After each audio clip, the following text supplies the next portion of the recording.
tal-Missier u tal-Iben u tal-Ispirtu Santu. Il-paċi magħkom. Qed nagħmlu llum fil-bidu t-tifkira tad-daħla tal-Mulej f'Ġerusalemm, imbagħad f'din il-qudiesa llum li hija ħadd il-Passjoni nisimgħu wkoll ir-rakkont tal-Passjoni skont San Mattew li jdaħħalna proprju f'din il-ġimgħa mqazza. U għalhekk nitolbu l-Mulej il-grazzja li aħna nkunu tassew qrib tiegħu ħalli nistgħu niċċelebraw dawn il-ġranet ukoll anki jekk minn djarna u fl-istess waqt ukoll jagħtina dak l-Ispirtu tiegħu li wassalna għal ħadd li ġej għal qawmien mill-imwiet ta' Ġesu. Ħuti eżiż, sa mill-bidu tar-Randan Imqaddes aħna ħejjejna l-qlub tagħna b'emejjel ta' ndiema u mħabba.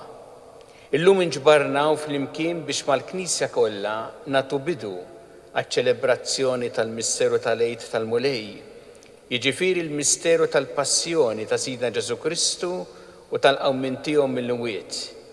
Kien għalhekk li Ġesu daħal Ġerusalemm biex itemm dan il-misteru. Għalhekk f'idi sħiħa u b'qalbna kollha inġeddu t-tifkira ta' din id-daħla s-salvazzjoni tagħna. Nimxu wara l-Mulej biex għall-grazzja tagħna nissieħbu ma' Kristu fit-tbatija u s-salib tiegħu ħalli jkollna wkoll sehem miegħu fil-qawmien għall-ħajja.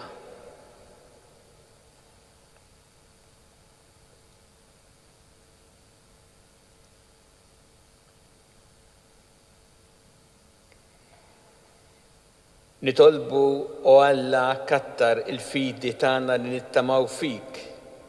Fiħnina tiegħek isma' t-talb li fiċ-ċokon tagħna qegħdin nagħmlulek biex kif illum ġejna bil-frijaj fidejna ħalli nilqgħu lil Kristu rebbieħ, hekk ukoll niġu quddiemek bidejna mimlija frott ta' emejjel tajba bi Kristu Sidna.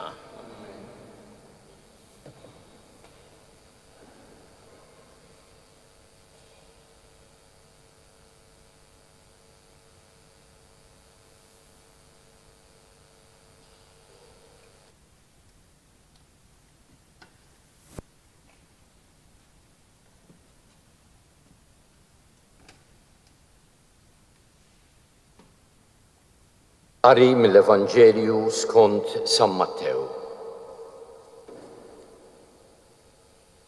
X'ħin waslu qrib Ġerusalemm u ġew quddiem Betfaġe lejn l-għolja taż-Żebbuġ, Ġesu bagħat 2 dixxipli u qalilhom qasslu sar-raħal biswitkom u minnu fih issibu ħmara marbuta u felu ħdejha. Ħolluhom u ġibuhom li. Jekk xi ħadd jgħidilkom xi ħaġa u ġbuh, il-Mulej jeħtieġhom u malajr jerġgħu jibgħathom lura. Dan ġara biex iseħħ dak li kien ingħad permezz tal-profeta meta qal: Ejdu lil bint Sijon, ara, is-sultan tiegħek ġej għandek, ġwejjed, riekeb fuq ħmara u fuq felu, ferħ tabima tat-tagħbija.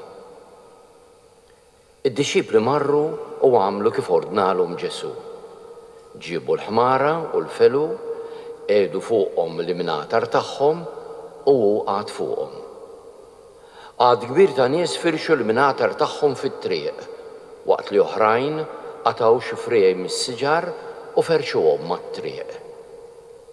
Il-folol li kienu miexja quddiem u dawk li kienu miexja wara bdew jgħidu u jgħidu: Osanna lil bin David, imbierek min ġej f'isem il-Mulej, Osanna fl-oli tas-smewiet.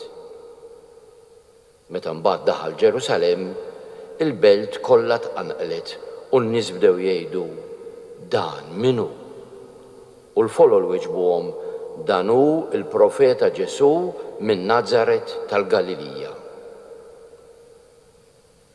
Il-kelma tal-mulej.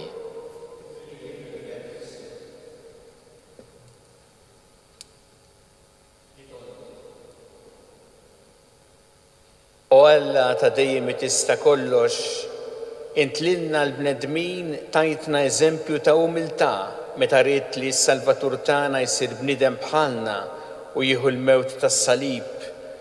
Fiħnina tiegħek għatina li s-sabar tiegħu ikun ta' tagħlim għalina u li jistħoqilna nissieħbu miegħu fil-qawmien għall-ħajja. Bibnek Ġesu Kristu Sidna li hu Alla u miegħek jgħixu jsaltam flimkien.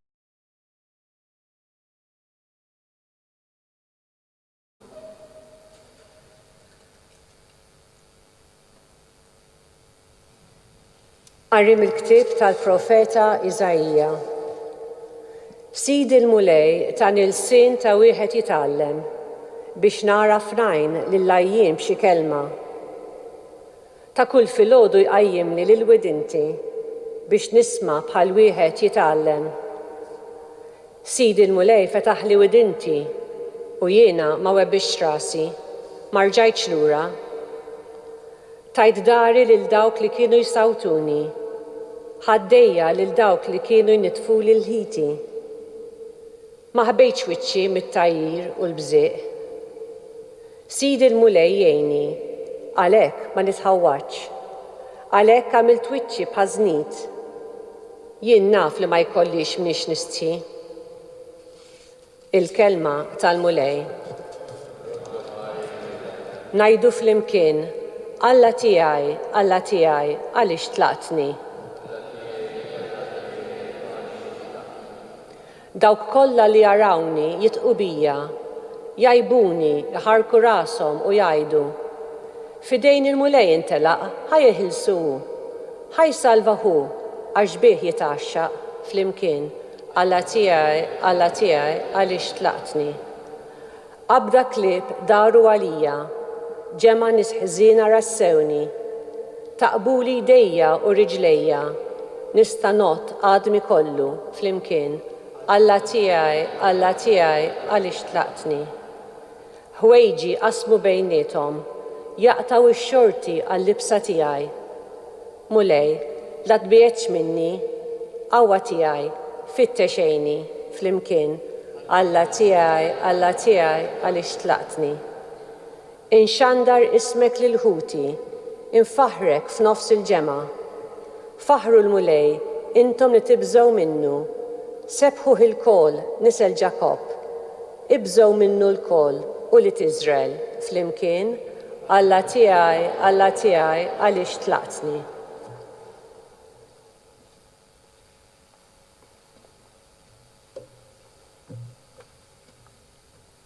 It-tieni qari. Qari mill-ittra ta' San Pawlo Apostlu lil Filippin. Ġesu Kristu li għad li kellu natura ta' Alla ma qadx ifittex tiegħu li hu daqs Alla. Iżda xejjen lilu nnifsu billi ħa n-natura ta' l-sir. Sar jixbaħ lil bnedmin u der minn barra bħala bniedem. ċekken lilu nnifsu billi jobda sal-mowt, anzi sal-mowt tas-salib. Għalhekk għallolli sa smawwiet u żejnu bl-isem li hu fuq kull isem. Biex fl-isem ta' Ġesu, fis-sema u fl-art u f'qiegħ l-art, il-ħlejjaq kollha jinżlu għall-kub tiegħhom u kull il-sin jistqar. Ġesu Kristu hu l-mulej għall-glorja ta' Alla l-Missier. Din hija l-kelma tal-mulej. Irroddu ħaj lil Alla.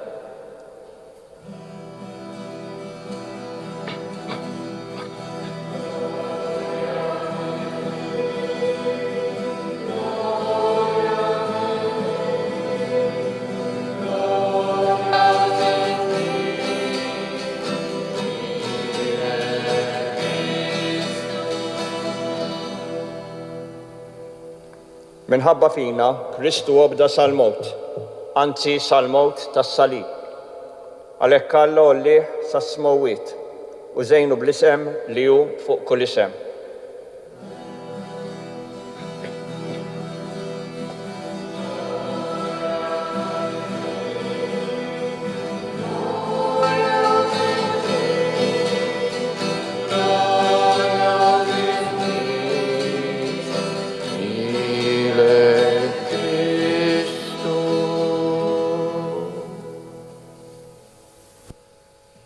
Passjoni ta' Sidna Ġesu Kristu skont San Mattew. F'dak iż-żmien wieħed mit-tnax jismu Ġuda l-Iskarjota mar għand il-qassis il-kbir u qalilhom: Xi tiduni nagħtuni u jien nagħtikom il-Ġesu f'idejkom. U huma taw 30 biċċa tal-fidda bħala ħlas. Minn dak il-ħin beda jfittex okkażjoni tajba biex jagħtihom lil Ġesu f'idejhom.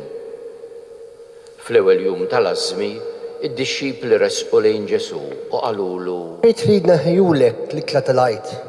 U qalilhom: Morru il-belt Antittali u għejdulu għallek li mallem, is-sija tiegħi waslet, jien se nagħmel l-ikla tal-għajt għandek mad-dixxipli tiegħi. Id-dixxipli għamlu kif ordnalhom Ġesu u ħejjew l-ikla tal-għejt. Għal-ħin ta' filgħaxija għad fuq il-mejda fl-imkien mat-tnax u waqt l-ikel qal: Tassew ngħidilkom li wieħed minnkom se jitradini. Huma bdew isewdu qalbhom ħafna u kull wieħed minnhom beda jistaqsih: Jaqgħu jien mulej. U Ġesu weġibhom: Dak li jmitt idu u jbilli l-ħobs fi plat wieħed miegħi, dak li se jitradini. Bin il-bniedem imur kif hemm miktub fuqu, imma ħażin għalih dak il-bniedem li permezz tiegħu bin il-bniedem ikun moti f'idej l-edewwa. Kien ikun aħjar għalih dak il-bniedem li kieku ma twieled xejn. Qabeż Ġuda dak li tradih u qallu: Jaqgħu jien Rabbi. U jiġbu Ġesu: Int qiegħed tgħidu. Huma jieklu, Ġesu ħal ħobs f'idejh, qal il-barka, qasmu, newlu l-dixxipli u qal: Ħudu kulu dan u ġismi.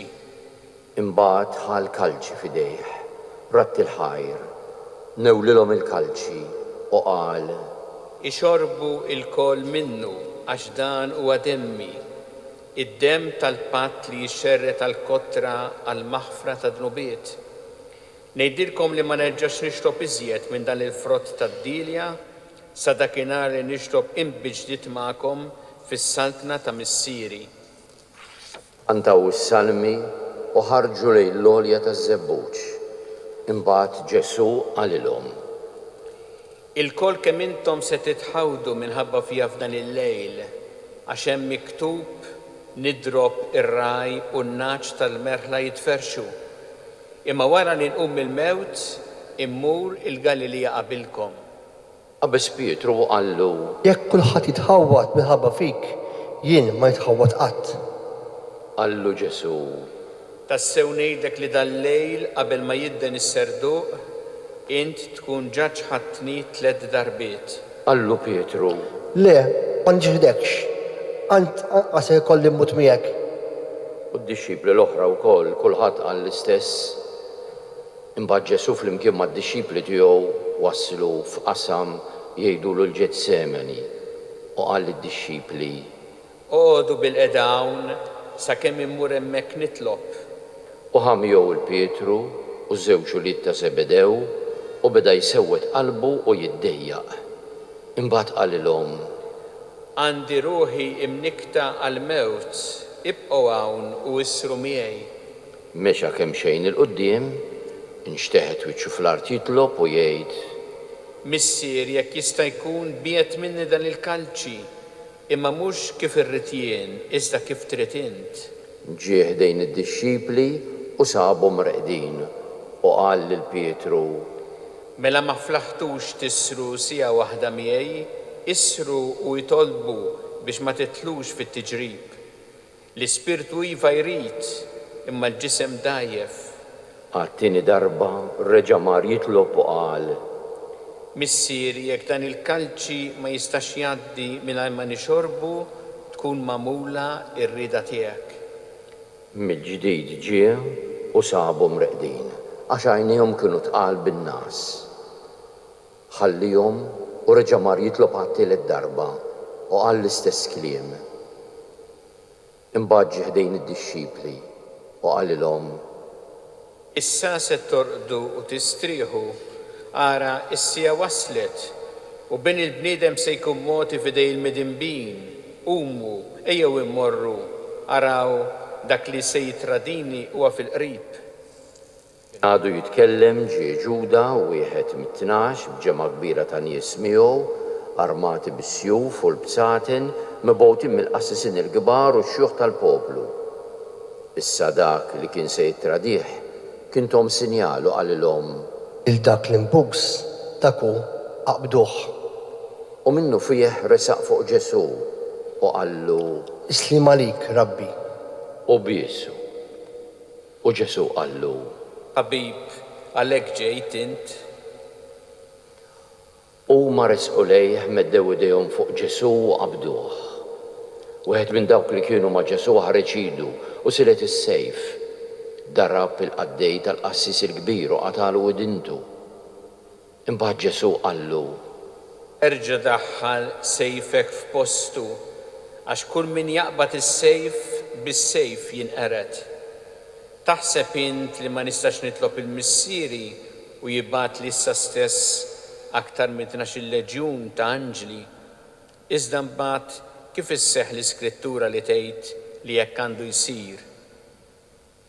Waqt Ġesu qal: Iskom ħriġtu għal xi ħalliel armati bis-sjuf u bil-bsaten biex taqbdu lili. Jien kuljum kont inkun bil-qiegħda fit-tempju nagħllem u ma żammejtunix. Iżda dan kollu ġara biex isseħħ il-kidba tal-profeti. Imbagħad id-dixxipli kollha telquh u ħarbu. Dawk li qabdu lil Ġesu ħaduh quddiem Kajfa, il-qassis il-kbir, fejn ġa kienu nġabru l-kittieba u x-xjuħ. Pietru kien baqa' miexi warajh mill-bogħod sal-palazz tal-qassis il-kbir, daħal ġewwa u qgħad bil-qiegħda mal-qaddejja biex jara kif kienet se tintemm il-biċċa.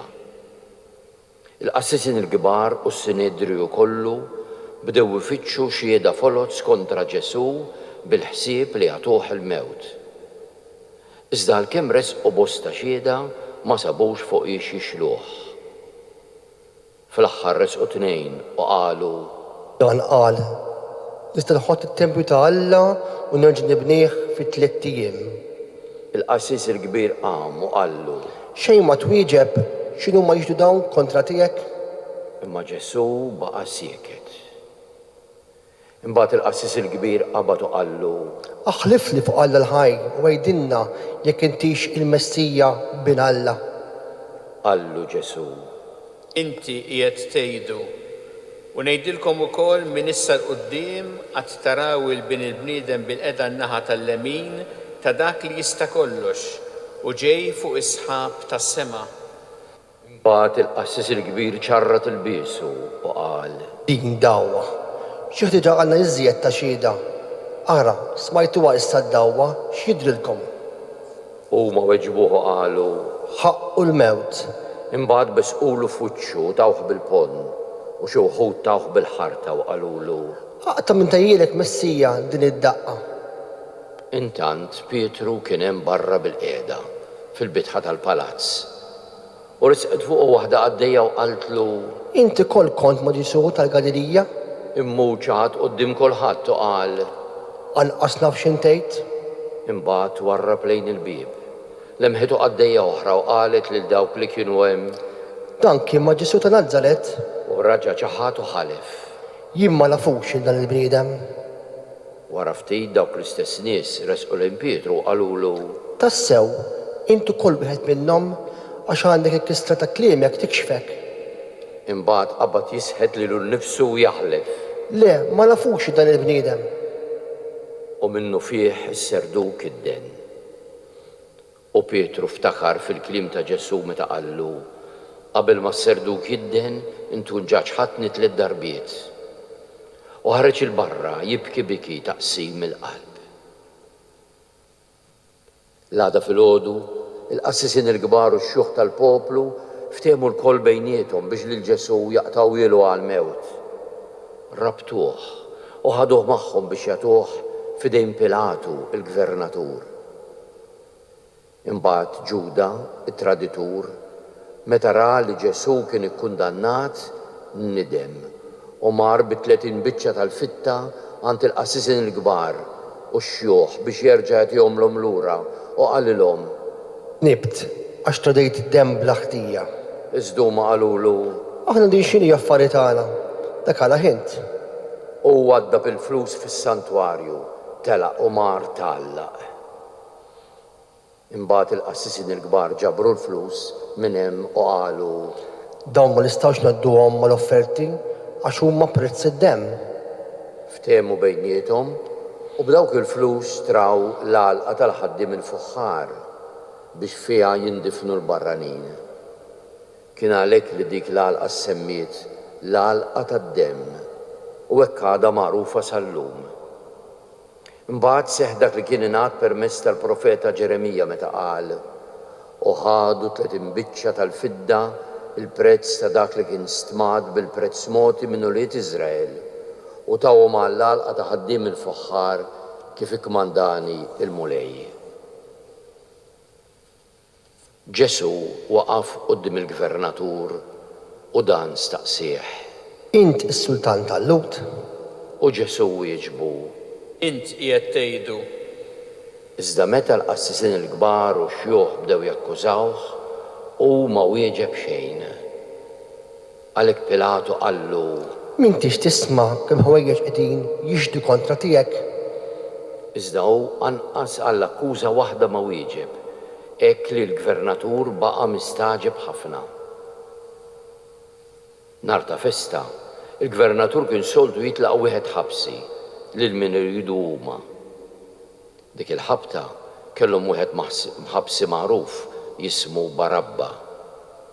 Mela kif kienu miġbura Pilatu qalilhom: Lil min tiduni tilqilkom, lil Barabba jew lil Ġesu li jgħidulu l-Messija. Għax hu kien jaf li kienet lejra li ġalithom jagħtuh lil Ġesu f'idejh.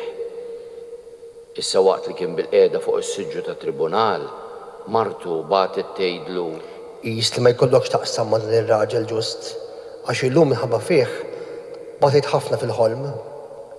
Iżda l-qassisin il-kbar u x-xjuħ ġelu l-poplu jitolbuh lil Barabba u jeqirdu lil Ġesu. Il-gvernatur mela raġa' staqsihom: Lil min tiduni tilqilkom minnhom it-tnejn. Wiġbuh il-koll. Lil Barabba. Qalilhom Pilatu: U x'nagħmel b'Ġesu li jgħidulu l-Messija? Wiġbuh il-koll. Salbu. U staqsihom: Imma x'għamel ħażin? u maktar bdew jgħidu u jgħidu. Salbu. Meta mbagħad Pilatu ra li kollox kien għal xejn, anzi li aktarx kienet se tinqala xerewixta, qabad ħasel idejh fl-ilma quddiem il-poplu kollu u qal: Jien ixħat tal-dem dan araw intom. U l-poplu kollu qabis u qal: Demmu fuqna u fuq ulidna.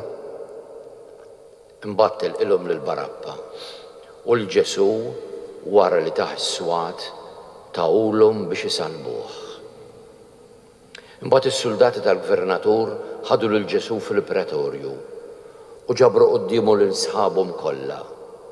Niżżowh u xeħtulu fuqu mantar aħmar skur. Edulu fuq rasu kuruna minn suġa mix-xewk u qasba f'idu l-leminija.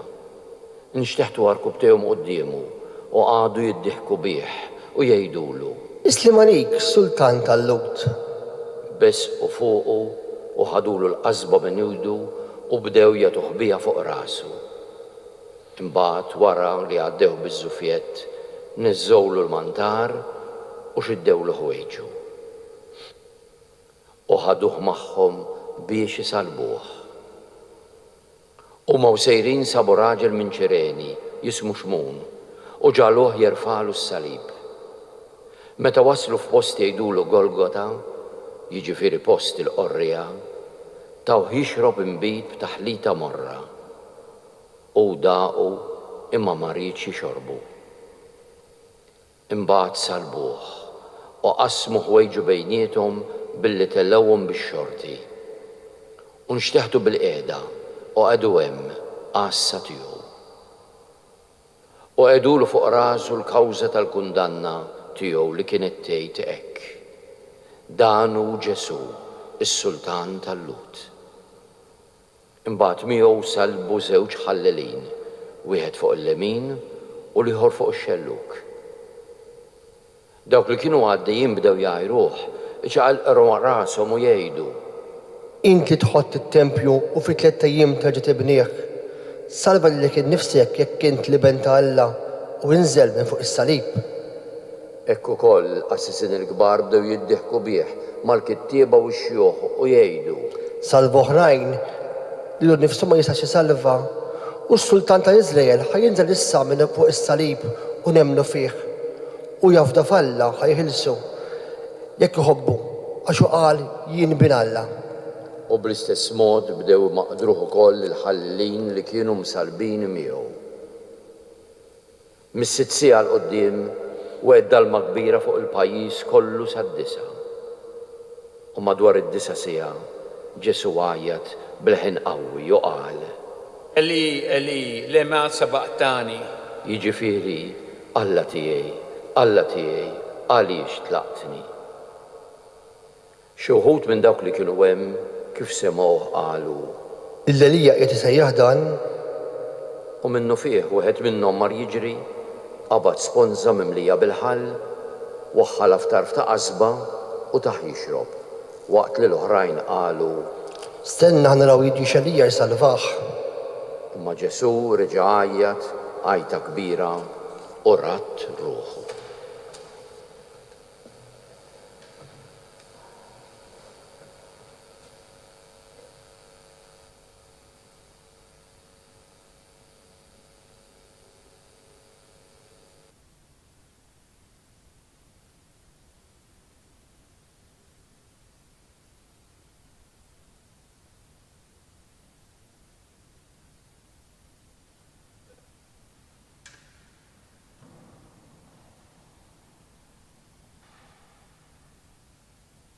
U għara, il-portiera taċ-ċem tat-tempju ċartet fit-tnejn minn fuq s'isfel. L-art teżżet u l-blat inqasam u l-oqbra nfetħu u għamu ħafna ġisma ta' qaddisin li kienu mietu li ħarġu mill-oqbra wara l-qawmin tiegħu daħlu fil-belt imqazza u deru lil bosta nies. Iċ-ċenturjun u dawk li kienu miegħu għassa ta' Ġesu kif raw l-art titeżżes u jiġri dak kollu, imtlew biża li ma bħalu u qalu: Dan kien tassew bin Alla. Hemmhekk kien hemm ħafna nisa jħarsu mill-bogħod. Dawk stess li kienu mxew wara Ġesu biex jaqduh semmen meta kien għadu fil-Galilija. Fosthom kien hemm Marja ta' Magdala, Marija Ġagbu u Ġuseppi u ommu li Zebedew. X'insar fil-għaxija, ġie raġelani minn Arimatija jismu Ġuseppi li huwa wkoll kien sar dixxiplu ta' Ġesu, mar għand Pilatu u talbu l-ġisem ta' Ġesu. Imbagħad Pilatu ordna li jingħatalu.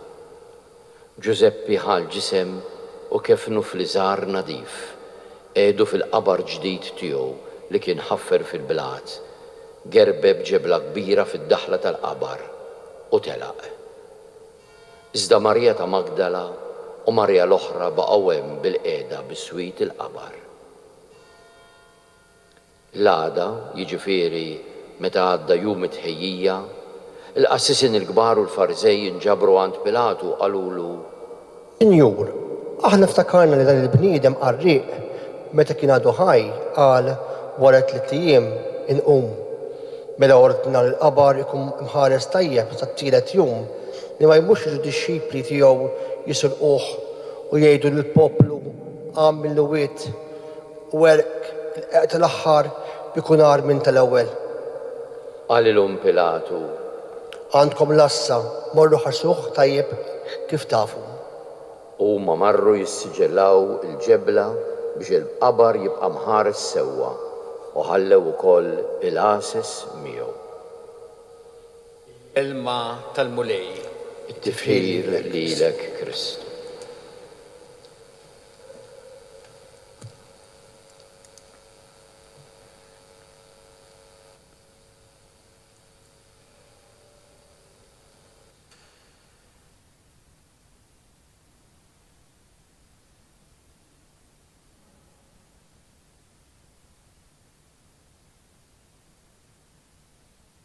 Dan ir-rakkont tal-passjoni skont San Mattew għandna konċentrazzjoni ta' ħażen. Meta naraw dan ir-rakkont biċċa biċċa, naraw dnub wara ieħor. Ġesu qiegħed għaddej f'din il-passjoni u dawk li qed jieħdu sehem dan ir-rakkont, dawk li għandhom sehem f'din il-passjoni, kollha b'xi mod jew ieħor huma qed jażlu dak li hu ħażin, qed jażlu dak li huwa dnub. Naraw it-tradiment, naraw lejra, il-mibeda, il-vjolenza, l-insulti, il-ħarba mir-responsabilità, l-abbuż tal-poter. Hemm qisu dak li kultant ngħixu fl-esperjenza tagħna il-bnedmin ikkonċentrat hemmhekk fil-passjoni ta' Ġesu sal-aħħar mument meta jsalbuh u jmut. Ma żgur jolqotna x'jagħmel Ġesu. F'ħafna mill dan ir-rakkont Ġesu sieket. Ġesu ma jweġibx insult b'insult, vjolenza b'vjolenza, vendikazzjoni b'vendikazzjoni, kif kultant nirraġunaw aħna. Imma Ġesu jidħol għal passjoni biex jieħu fuqu id-dnubiet tal-umanità. Jieħu fuqu dal-ħażen kollu sa fuq is-salib biex jista' jifdi u jsalva lill-bniedem l-umanità. U għalhekk hemm dik lajta fuq is-salib Alla tiegħi għaliex tlaqtni. Hija proprju lajta ta' min qed iġor fuqu id-dnubiet tal-umanità. Kif rajna fil-qari tal-kelma tal-lum dik lajta hija parti minn salm talba li kienu jagħmlu l-lut li tibda hekk Alla tiegħi għaliex tlaqtni ma tispiċċa fil-fiduċja fil-missier, missier fidejk nerħi ruħi għax naf li għandi jkolli fiduċja fik. U għalhekk Ġesu bil-passjoni u l-mewt tiegħu ħa fuqu id-dnubiet u l-ħażen tagħna biex lilna jista' jsalvana u lilna jista' jifdina. U dan huwa il-bidu ta' din il-ġimgħa mqazza li għandha twassalna mbagħad bħallum ġimgħa għall-festa tal-Għid meta Ġesu jirbaħ fuq il-mewt u għalhekk jista' tassew jirbaħ fuq il-ħażen u jifdi il-ħażen tal-bniedem. Illum nirringrazzjaw il-mulej ta' din is-salvazzjoni li jagħtina. Nirringrazzjaw li ħafuqu d-dnubiet tagħna biex isalvana u nitolbuh biex aħna dejjem ikollna f'qalbna din il-gratitudni leh u dejjem ngħixu wkoll dal-istess spirtu tiegħu li juri tant mod sabiħ tul il-passjoni kollha u l-mewt tiegħu l-ispirtu ta' intelaq fidejn il-missier fiduċja li hu għad iqajmu bil-mewt u ikollu dik il-rebħa sħiħa fuq il-ħażen.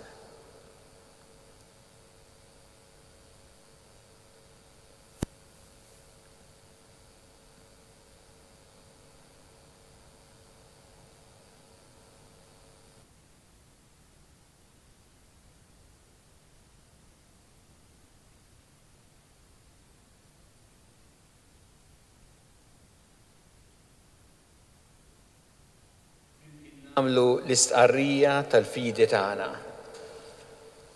Jiena nemmen f'Alla wieħed il-missier li jista' kollox li ħalaq is-sema u l-art, dak kollu li jidher u dak li ma jidirx. U f'Mulej wieħed Ġesu Kristu ibn waħdini ta' Alla imnissel minn missier qabel kull żmien. Alla minn Alla, dawl minn dawl, Alla veru minn Alla veru. Imnissel mhux magħmul natura waħda mal-missier u bih sar kollox.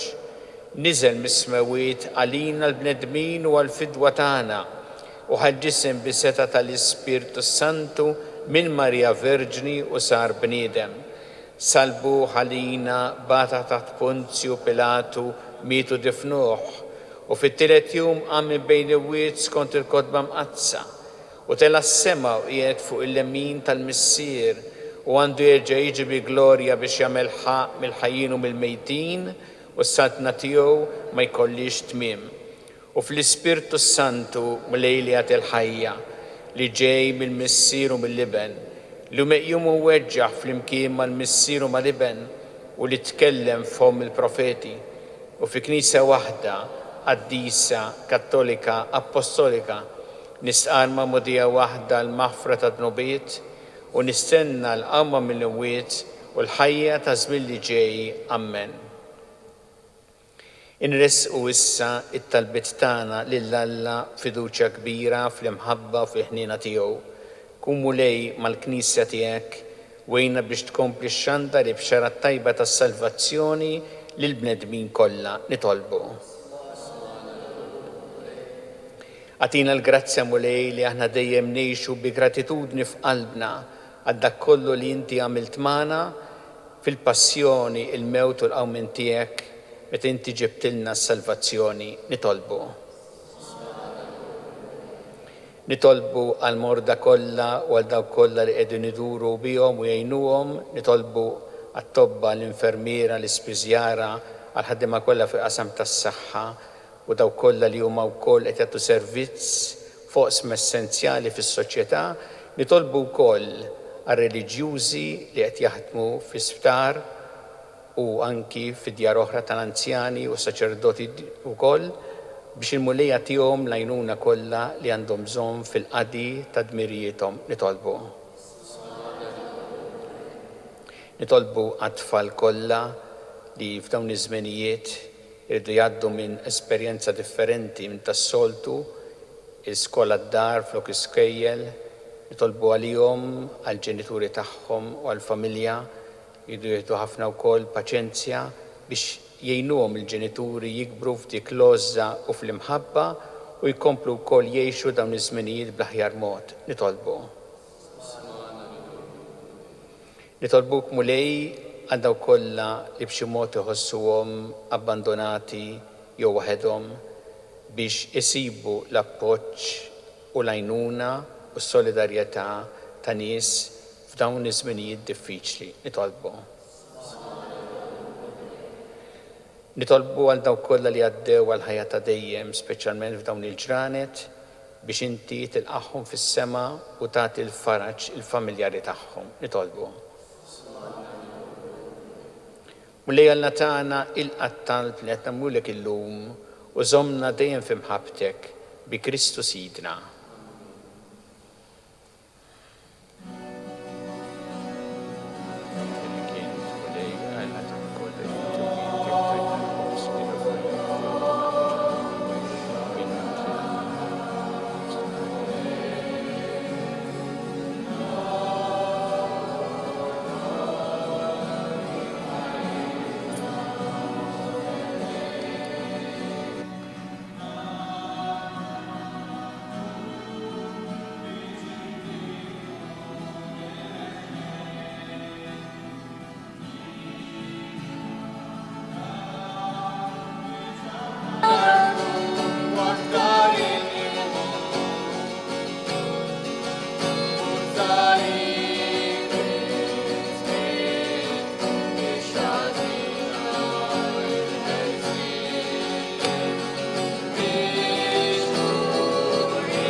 Tolbu ħuti biex is-sagrifiċċju tiegħi u tagħkom ikun joġob lil Alla il-Missier li jista' kollox.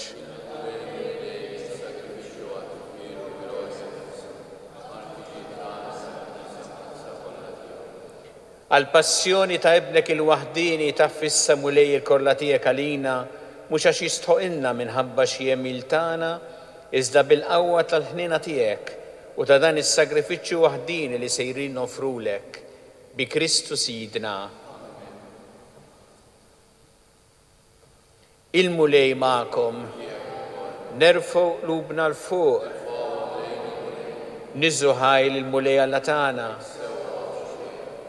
Sewwew xieraq tas-sew mulej missier qaddis, Alla ta' dejjem tista' kollox, tajjeb u taġid tas-salvazzjoni tagħna li dejjem u kullimkien irroddulek ħajr bi Kristu Sidna, u li ma kellux ħtija oġbu jbati għal ħatja u għal ħżiena jilqa' kundanna li ma kienx ħaqqu. Bil-mewt tiegħu ħassar il-ħtijiet tagħna u bil-qawmin tiegħu għal ħajja kiseb għalina l-ġustifikazzjoni. Għalhekk flimkien mal-anġli kollha aħna wkoll infaħruk u fferħ kbir intennulek.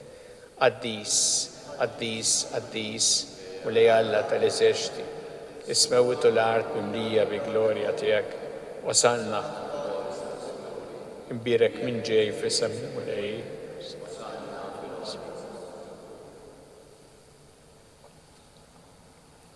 Qaddis tas-sewint mulej inti lajn ta' kull dosija. Qaddes għalhekk nitolbu dal-offerti bil-barka tal-Ispirtu tiegħek biex isiru għalina l-ġisem u d-demm ta' Sidna Ġesu Kristu, li meta kien se jingħata biex mir-raj ħibati ħal-ħobs rat il-ħajr qasam ta' lid-dixxipli tiegħu qal ħudu u kullu il-koll minn dan għax dan huwa ġismi li jingħata għalikom.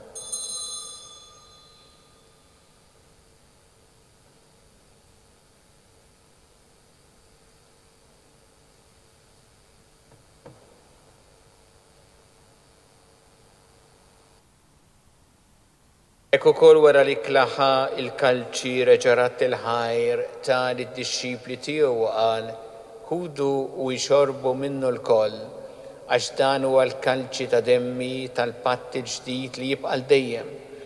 Id-demm li jxxeret għalikom u għall-bnedmin kollha għall-maħfra ta' dnubiet. Għamlu dan b'tifkira tiegħi.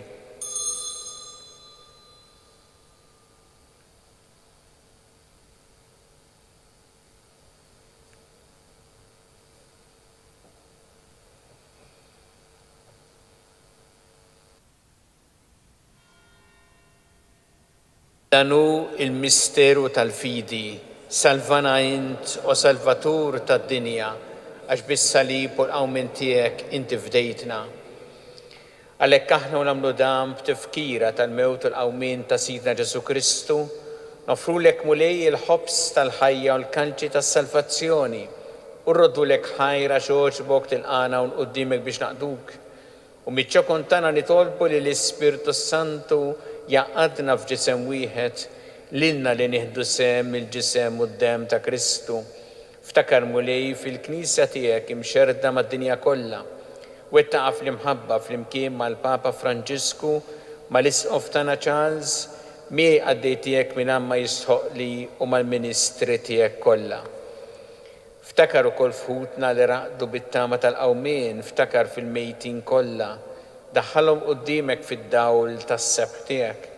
Ħenna lina l-koll nitolbuk, għatilina wkoll il-wirt tal-ħajja ta' dejjem, flimkien mal-Verġi Mqazza u Malla Marija, ma' San Ġusepp, mal-Apostol qaddisin kollha li jgħixu fil-ħbiberija tiegħek sa mill-bidu tad-dinja. Għameli magħhom infaħruk u nsebħuk Ġesu Kristu ibnek.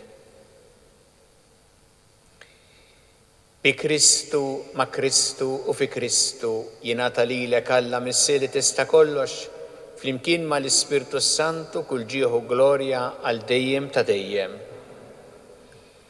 Iju flimkien nitolbu it-talba li għallimna Ġesu li rrid li nitolbu bħaluliet tal-istess Missier tagħna, Missierna li inti fis-smawiet jitqaddes ismek tiġi saltnatek, ikun li trid int kif fis-sema ikda fl-art.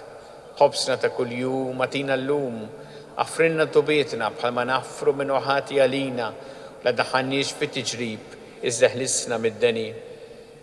Eħlisna nitolbuk mulej minn kull deni. Atina fit-tieba u ħnina tiegħek il-paċi fi żmienna biex inkunu ħilsa dejjem mid-dnub u mħarsa minn kull inkwiet. Aħna u nistennew u nittamaw lena u l-miġja tas-Salvatur tagħna Ġesu Kristu. Muli Ġesu Kristu li qed l-apostli tiegħek inħallilkom is-sliem, natikom is-sliem tiegħi.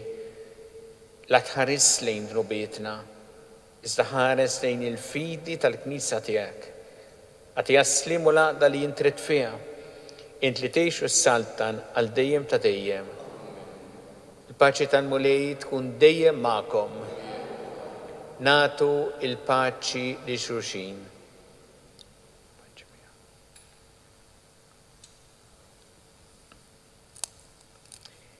Ħaruf talla li tneħħi dnubiet tad-dinja ħinna lina. Ħaruf talla li tneħħi dnubiet tad-dinja ħinna lina. Ħaruf talla li tneħħi dnubiet tad-dinja atina l-paċi.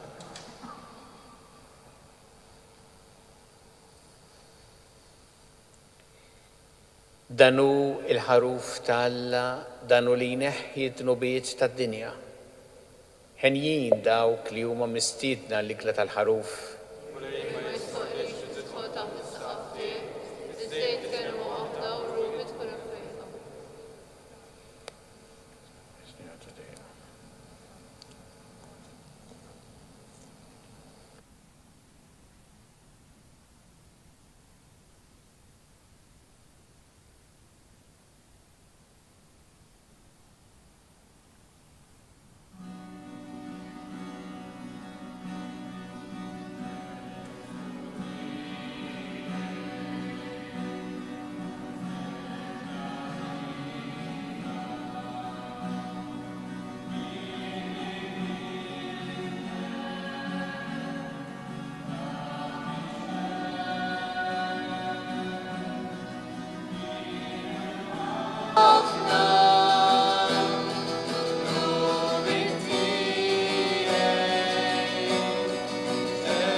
Tolbu. Issa li tqarbilna bid-don qaddis tiegħek fiċ-ċokontana mulej nitolbuk biex bħalma bil-mewt ta' ibnek tajtna t-tama tal-ħwejġ li nemnu hekk ukoll bil-qawmien tiegħu għall-ħajja twassalna l-premju li lejh aħna miexja Bi Kristu sidna. Fiħar tal-qoddisa issa nitolbu il-barka ta' Alla, nitolbu din il-barka speċjalment dawn iż-żminijiet diffiċli qegħdin ngħixu għalina l-familji tagħna u nitolbu biex bil-barka tiegħu l-mulej jgħinna ngħixu dejjem aktar fl-għożża u fl-imħabba ta' xulxin. Il-mulej magħkom. Iberikkom Alla li jista' kollox, il-Missier u l-Iben u l-Ispirtu Santu. Immorru ngħixu fil-paċi ta' Kristu.